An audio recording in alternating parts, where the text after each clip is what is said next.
Break के बाद आगे बढ़ेंगे। हम बात कर रहे थे मुंबई हमले की 17वीं बरसी के बारे में। 26/11 मुंबई हमले को आज भी कोई नहीं भूल पाया है। इस हमले में 166 लोगों की जान चली गई थी। नाव से ये आतंकी आए थे और आतंकवाद के खिलाफ जो लड़ाई है अभी भी अधूरी है। 26 नवंबर 2008 की ये घटना है। भारत के इतिहास में एक काले अध्याय के रूप में इसे जाना जाता है। उस रात पाकिस्तान से समुद्री रास्ते से आए 10 आतंकवादियों ने दक्षिण मुंबई को खून और दहशत से भर दिया था। Taj hotel, Oberoi hotel, CST railway station, Leopold cafe, Cama अस्पताल और यहां तक कि यहूदी केंद्र नरीमन हाउस, इन सभी जगहों पर अंधाधुंध गोलीबारी की गई और इस धमाके ने पूरे शहर को 60 घंटे के भीतर सहमा दिया। इस हमले में 166 लोगों की जान गई, 600 से ज्यादा लोग घायल हुए। हालांकि 9 आतंकियों को मार गिराया गया, लेकिन अजमल कसाब जिंदा पकड़ा गया। उसकी तस्वीर और अदालत में सुनवाई ने पूरी दुनिया को दिखाया कि आतंक का असली चेहरा कैसा होता है। बाद में उसे फांसी दे दी गई और पाकिस्तान ने लश्कर-ए-तैयबा के खिलाफ कोई ठोस कार्रवाई नहीं की। 2025 में इस घटना की 17वीं बरसी मनाई जा रही है। आतंकवाद के खिलाफ आज भी लड़ाई कहीं ना कहीं अधूरी है। इजरायल ने हाल ही में लश्कर-ए-तैयबा को आधिकारिक तौर पर आतंकी संगठन घोषित किया है।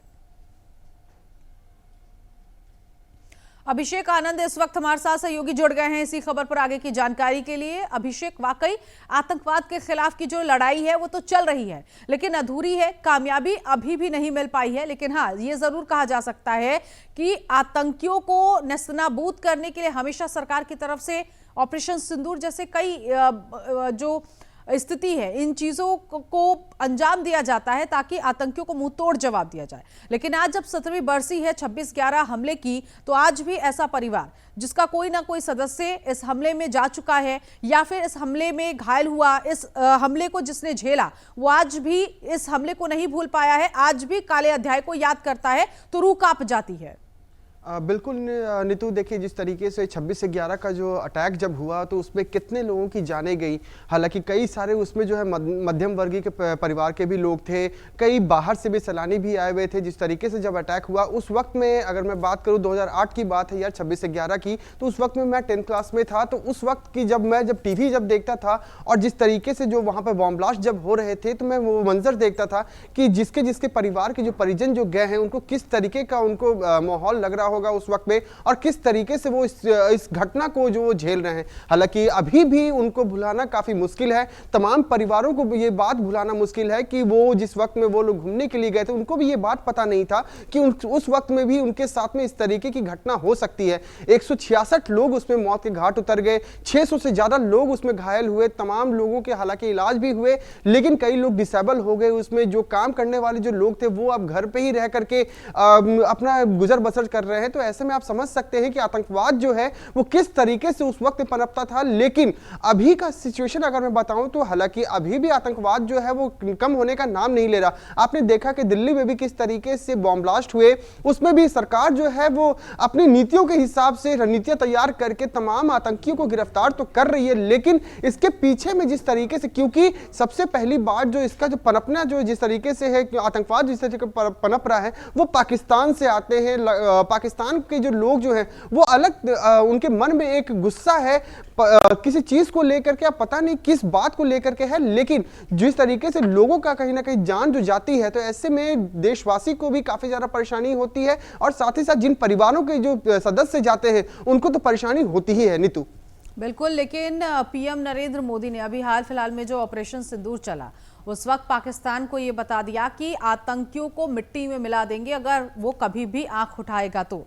ये 26/11 वाला हमला है। आज भी जब कई लोगों को सुना तो उन्होंने आज भी कहा कि उसके जो सबूत है वो वहां देखे जाते हैं। गोलियों के निशान आज भी वहां पर पाए जाते हैं, चाहे वो कैफे है, यहूदी हॉस्पिटल है, वहां पर भी देखा गया है कि गोलियों के निशान अभी भी मौजूद है। और वो उस वक्त को बताता है, याद दिलाता है कि क्या मंजर था उस ताज होटल का, किस तरह से नुकसान उसे पहुंचा, यहां तक कि उसके आसपास किस तरह की स्थिति हो गई।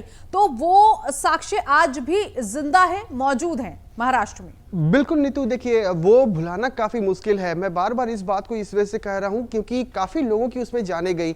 जब लोग वहां पर जाते हैं, जब अभी भी कोई घूमने के लिए जाते हैं, ताज होटल, नरीमन होटल जब जाते हैं तो वहां पे जो स्पॉट जो मिलते हैं तो उसको देखने के बाद वो पुरानी बात याद आ जाती है 26/11 की, जब इस वक्त में जब हमला हो रहा था तो कैसा मंजर रहा होगा। और तमाम जो वहां पे सुरक्षा बल जो थे, जो हेड कांस्टेबल थे जो जिन्होंने पकड़ा था अजमल कसाब को, तो उनको किस तरीके से गोलियों का सामना करना पड़ा। उन्होंने भी गोली खा करके अपने शरीर पे कितने सारे गोलियां खाई, लेकिन उस आतंकी को जो है वो पकड़ के और हाजत में बंद किया। उसके बाद उसको फांसी की सजा मिली, लेकिन कहीं ना कहीं उनको भी अभी सराहा जाता है। उनके नाम का जिस तरीके से उन्हें बहादुरी का काम किया है तो पूरे देशवासी को उस पर गर्व है। आज 17वीं बरसी मनाई जा रही है तो इस चीज को भी लेकर के तमाम देशवासियों में एक अलग एक माहौल बना हुआ है। कई लोग जो है अपने घरों में भी कैंडल जला करके भी इस चीज को याद करने की कोशिश कर रहे हैं कि जो 26/11 में हुआ और आने वाले वक्त में इस तरीके की घटना दोबारा से ना हो। सरकार से लगातार आप देखते ही हैं कि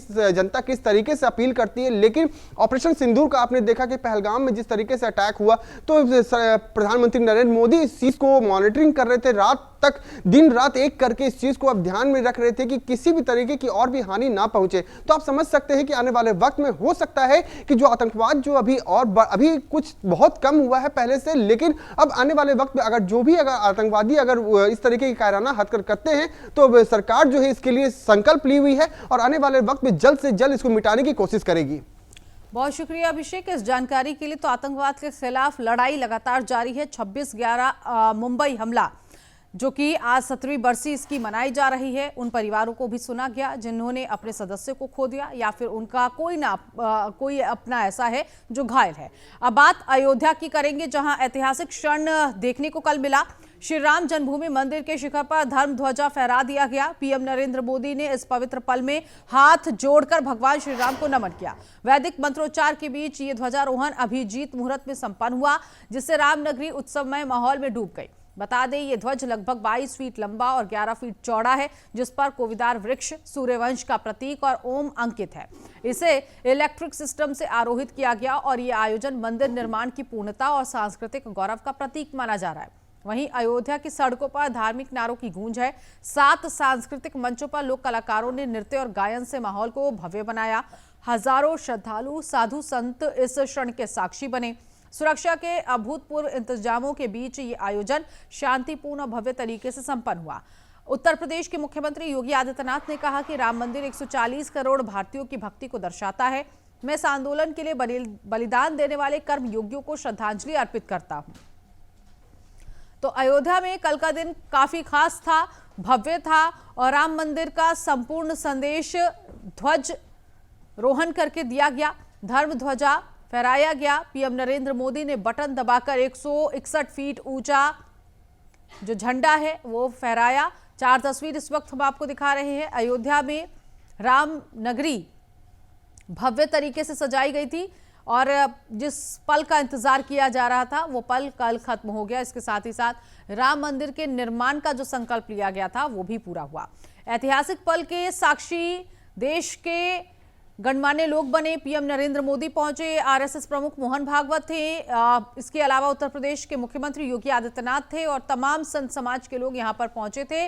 देश के अलग अलग हिस्सों से भी लोग पहुंचे। राम मंदिर के शिखर पर धर्म ध्वज फहराया गया। बटन दबाकर पीएम नरेंद्र मोदी ने हाथ जोड़कर धर्म ध्वज फहराया तो उत्साह का माहौल वहां पर देखने को मिला। तीसरी तस्वीर आप देख सकते हैं। जय श्री राम के नारों से पूरा परिसर गूंज उठा और यही वो केसरिया ध्वज है जिसे फहराया गया है। और फर्स्ट फ्लोर पर राम मंदिर में पूजा अर्चना पीएम नरेंद्र मोदी ने की। उनके साथ मौजूद थे आरएसएस प्रमुख मोहन भागवत। सभी ने आरती की, पूजा आराधना की, वस्त्र पंडित पुरोहित को दान किए गए। तो ये 4 तस्वीर जिसमें ये पता चल रहा है कि कल अयोध्या यानी कि राम की नगरी राममय हो गई थी। केसरिया रंग में सराबोर नजर आई ये नगरी और अयोध्या में जो संकल्प लिया गया था राम मंदिर को बनवाने का, राम मंदिर को पूर्ण करने का, वो कल ये संदेश लोगों तक पहुंचा। राम मंदिर में ध्वज लगभग 22 फीट लंबा, 11 फीट चौड़ा है इसके अलावा आपको बता दें कि ध्वज पर कोविदार वृक्ष सूर्यवंश का प्रतीक है और ओम चिन्हित किया गया है, अंकित किया गया है। राम मंदिर का जो ये ध्वज पताका है इसे इलेक्ट्रिक सिस्टम से आरोहित किया गया, यानी कि फहराया गया है। इस झंडे को पीएम नरेंद्र मोदी ने बटन दबा के आरोहित किया। राम मंदिर के परकोटा के 6 मंदिर में यह ध्वज फहराया गया है।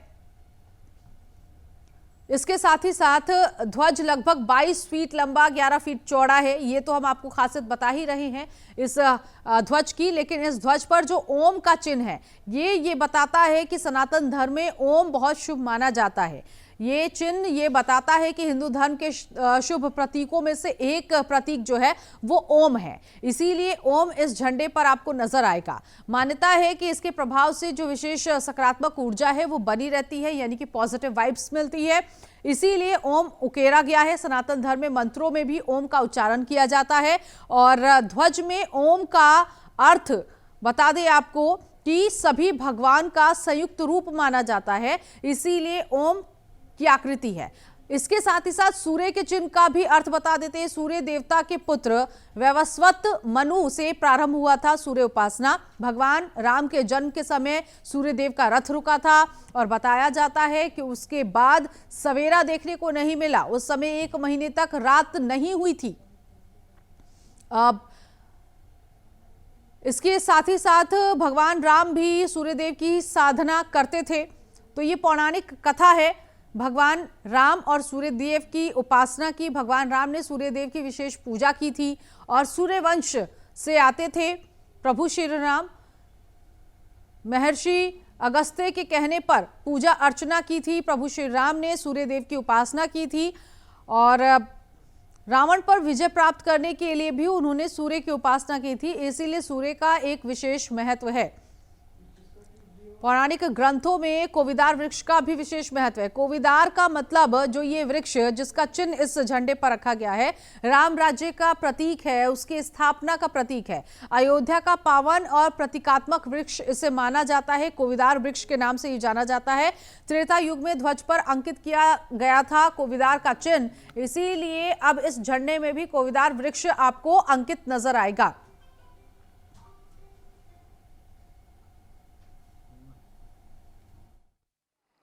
आज उस यज्ञ की पूर्णाहुति है जिसकी अग्नि 500 वर्ष तक प्रज्वलित रही। जो यज्ञ एक पल भी आस्था से डिगा नहीं, एक पल भी विश्वास से टूटा नहीं। आज भगवान श्री राम के गर्भगृह की अनंत ऊर्जा, श्री राम परिवार का दिव्य प्रताप इस धर्म ध्वजा के रूप में इस दिव्यतम भव्यतम मंदिर में प्रतिष्ठापित हुआ है। और साथियों, ये धर्म ध्वजा केवल एक ध्वजा नहीं, ये भारतीय सभ्यता के पुनर्जागरण का ध्वज है। इस पर रचित सूर्यवंश की ख्याति, वर्णित ओम शब्द और अंकित कोविदार वृक्ष राम राज्य की कीर्ति को प्रतिरूपित करता है। साथियों, विकसित भारत बनाने के लिए भी समाज की इसी सामूहिक शक्ति की आवश्यकता है। मुझे बहुत खुशी है कि राम मंदिर का दिव्य प्रांगण भारत के सामूहिक सामर्थ्य की भी चेतना स्थली बन रहा है। यहां सप्त मंदिर बने हैं। यहां माता शबरी का मंदिर बना है, जो जनजातीय समाज के प्रेम भाव और आतिथ्य परंपरा की प्रतिमूर्ति है। यहां निषादराज का मंदिर बना है। ये उस मित्रता का साक्षी है जो साधन नहीं, साध्य को, उसकी भावना को पूजती है। यहां एक ही स्थान पर माता अहिल्या है, महर्षि वाल्मीकि है, महर्षि वशिष्ठ है, महर्षि विश्वामित्र है, महर्षि अगस्त्य है और संत तुलसीदास है। रामलला के साथ साथ इन सभी ऋषियों के दर्शन भी यहीं पर होते हैं। यहां जटायु जी और गिलहरी की मूर्तियां भी है, जो बड़े संकल्पों की सिद्धि के लिए हर छोटे से छोटे प्रयास के महत्व को दिखाती है। इतने लोगों ने सपना देखा, इतने लोगों ने प्रयास किए, इतने लोगों ने अपने प्राण अर्पण किए। आज उनकी स्वर्गस्थ आत्मा तृप्त हुई होगी। जो पीछे रहे वो भी रोज ये इच्छा मन में व्यक्त करते रहे कि मंदिर बनेगा बनेगा, बन गया। और आज उस मंदिर निर्माण की शास्त्रीय प्रक्रिया पूर्ण हो गई, ध्वजारोहण हो गया। श्री राम का यह भव्य मंदिर 140 करोड़ भारतीयों की आस्था, सम्मान और आत्म गौरव का प्रतीक है। इस भव्य मंदिर के निर्माण में योगदान देने वाले उन सभी कर्मयोगियों का भी मैं हृदय से अभिनंदन करता हूं। आज का यह पावन दिन उन पूज्य संतों, योद्धाओं, श्री राम भक्तों की अखंड साधना, संघर्ष को समर्पित है, जिन्होंने इस पूरे आंदोलन और संघर्ष के लिए अपना जीवन समर्पित। तो उत्तर प्रदेश के मुख्यमंत्री योगी आदित्यनाथ के नेतृत्व में गौवंश संरक्षण को नई दिशा मिल रही है। सरकार के निर्देश के बाद गौ सुरक्षा के लिए बड़े पैमाने पर काम शुरू किया जा रहा है।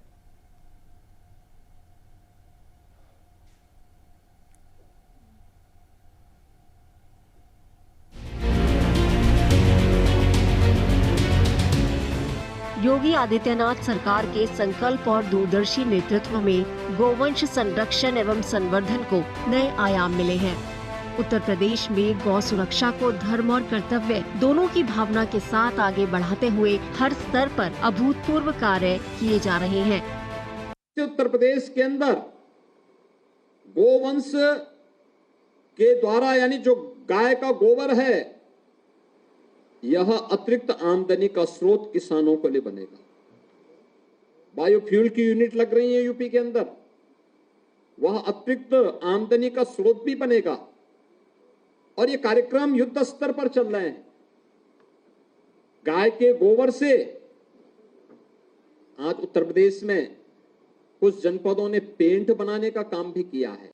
प्रदेश में 18 मॉडल गौशालाएं स्थापित कर करोड़ों ग्रामीणों के हित में कदम उठाया गया।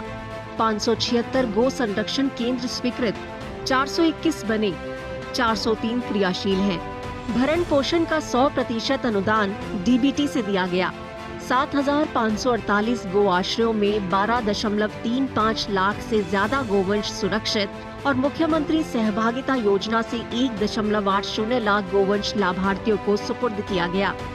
प्रशासन द्वारा निर्देशित किया जाता है। कोई भी सीजन आता है, जैसे अभी समय ठंड आने वाली है, तो ठंड के लिए निर्देश दिए जाते हैं कि तिरपाल लगा होना चाहिए, अलाव जलने चाहिए। कोई भी गोवंश अगर बीमार हो तो उसकी तुरंत चिकित्सा की जाए ताकि गोवंश ठंड से ना मरे।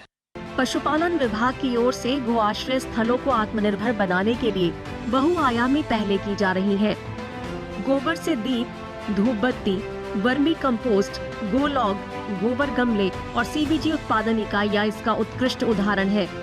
इन इकाइयों के संचालन में महिला स्वयं सहायता समूहों की महत्वपूर्ण भूमिका ग्रामीण महिलाओं के आत्मनिर्भर भारत के सपने को मजबूती दे रही है। यहाँ हम लोग 4 बजे रात में उठ कर काम करते हैं। गोबर सफाई, चारा पानी, टाइम टेबल पे सब काम हम लोग प्राप्त करे थे।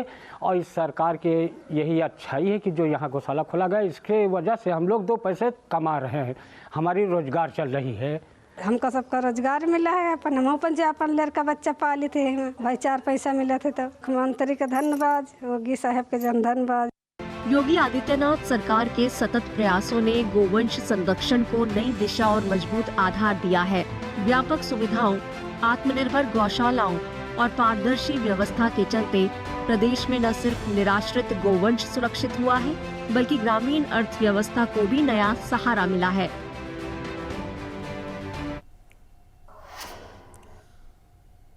और अब बात करेंगे दिल्ली के एयर क्वालिटी की। दिल्ली में वायु गुणवत्ता में कोई सुधार दिखाई नहीं दे रहा। कई इलाकों में AQI 396 दर्ज किया गया। एक रिपोर्ट आपको दिखाते हैं।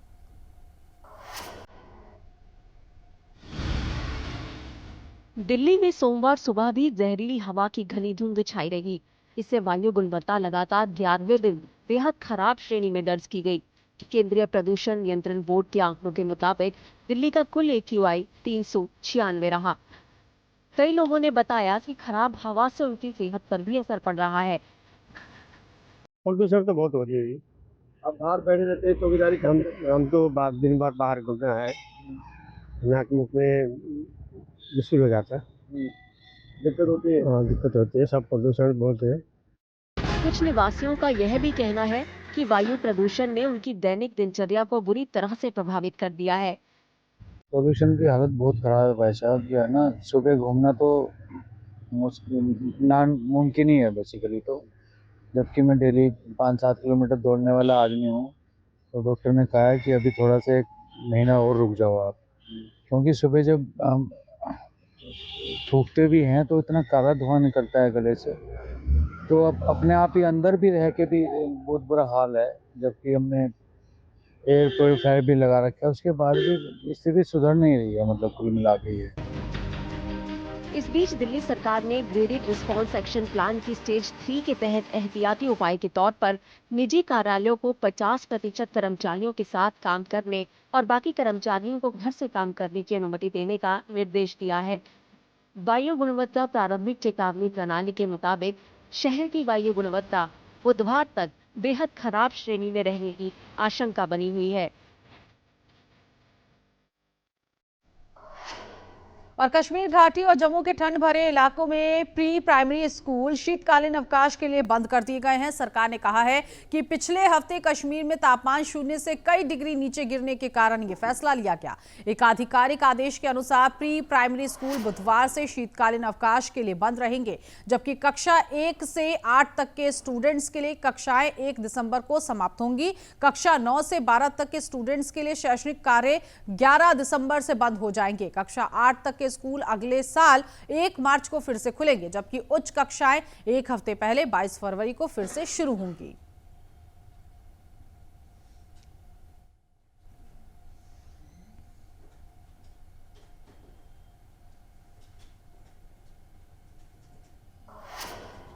रांची में 30 नवंबर को भारत और साउथ अफ्रीका के बीच वनडे मैच को लेकर क्रिकेट प्रेमियों में उत्साह देखने को मिल रहा है। बता दें कि स्टेडियम के टिकट काउंटर सुबह 9 बजे खुला और लोग ठंड भूलकर रात 12 बजे से ही लाइन में लग गए। भीड़ इतनी थी कि टिकट लेने के लिए कई लोग लंबे समय तक इंतजार करते रहे। वहीं आयोजकों ने भीड़ को संभालने के लिए अतिरिक्त व्यवस्था भी की है।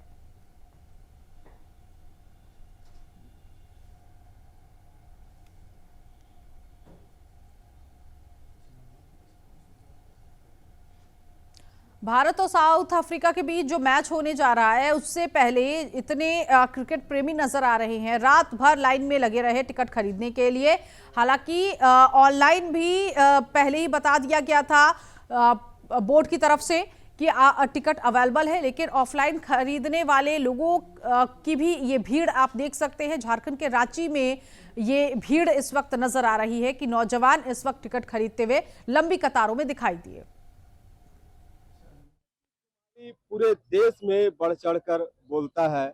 अगर राजधानी रांची की भी बात करें तो राजधानी रांची भी इससे कहीं कम नहीं है। राजधानी रांची में जेएससी स्टेडियम में 30 नवंबर को भारत और दक्षिण अफ्रीका के बीच मैच होना है और इस मैच को लेकर आज टिकट की बिक्री शुरू कर दी गई है। सुबह 9 बजे से ही टिकट का बिक्री शुरू हो गया है और यहाँ राजधानी रांची के जेएससी स्टेडियम के बाहर इस वक्त हमारी मौजूदगी है और दिखाना चाहेंगे कि देखिए जो खुमारी आपको नजर आ रहा है क्रिकेट का। लोग जितने दीवाने हैं, जितने खासकर दीवाने हैं क्रिकेट देखने के और क्रिकेट खिलाड़ियों को देखने का, खासकर इनमें जो जुनून रहता है वो जुनून सामने नजर आ रहा है। ये कब से लाइन में लगे हुए हैं और लाइन में कितना लंबा जो लाइन है, काफी जितना दूर तक आपको नजर देखना चाहेंगे, जितने दूर तक आपकी नजर जाएगी उतने दूर तक लोग यहाँ लाइन लगे हुए हैं। और इसके जितना इधर दिख रहा है वहीं इस लाइन के दूसरे तरफ भी उतना ही लोग नजर आएंगे इसके लाइन में। और इस लाइन में बता दें कि 4 काउंटर बना गया है, जिसमें 3 पुरुष के लिए और 1 महिला के लिए काउंटर बनाया गया है। कुछ लोगों से भी बात करेंगे कि कब से लाइन लगे हुए? सर सुबह 6 बजे से लाइन लगे हुए हैं, अभी तक तो लग नहीं रहा आज मिल पाएगा टिकट। 3 बजे उम्मीद नहीं लगता? उम्मीद नहीं लगता एकदम। सुबह 6 बजे से पैर दर्द दे रहा है, खाए पिए भी कुछ नहीं है, हम लोग बहुत परेशानी है यहाँ पे। काउंटर बढ़ाना चाहिए था और साथ में जो है सो जहाँ अभी 4 काउंटर है वहाँ 10 काउंटर हो जाने से इतना भीड़ का रस नहीं रहता। और सर ऑनलाइन को भी बढ़ाना चाहिए था, सारा टिकट ऑफलाइन किए हुए 6000 ऑनलाइन तो टिकट था 6000 ओनली था सर, और बाकी टिकट ऑफलाइन है। अगर ऑनलाइन कर देते तो इतना प्रॉब्लम होता ही नहीं पब्लिक को। ऑनलाइन में भी तो लाइन लगना है। नहीं सर, ऑनलाइन में क्या सिर्फ आप पास दिखाए तुरंत टिकट मिलेगा, इसमें क्या कैश को देना है, आधार कार्ड देना है, फिर आपको मिलेगा टिकट, फिर वो चेंज भी देंगे आपको। जितना का 1200 का टिकट है आप 1500 दिए तो 300 रुपया चेंज पे, ये सारा भी कारण है। ऑनलाइन वाले को टिकट जल्दी मिल जाए। हाँ सर, ऑनलाइन वाला को ज्यादा आसान भी रहता है। देखिए फिर से क्रिकेट के लिए लेकर जो है लोगों का कुछ सुझाव भी है JSCI को कि अगर आप टिकट बिक्री कर रहे हैं तो काउंटर बढ़ाने की भी बात यहाँ सामने आ रही है। फिलहाल इस बुलेटिन में अभी के लिए बस इतना ही। बाकी की तमाम खबरों के लिए आप बने रहिए HNN न्यूज के साथ।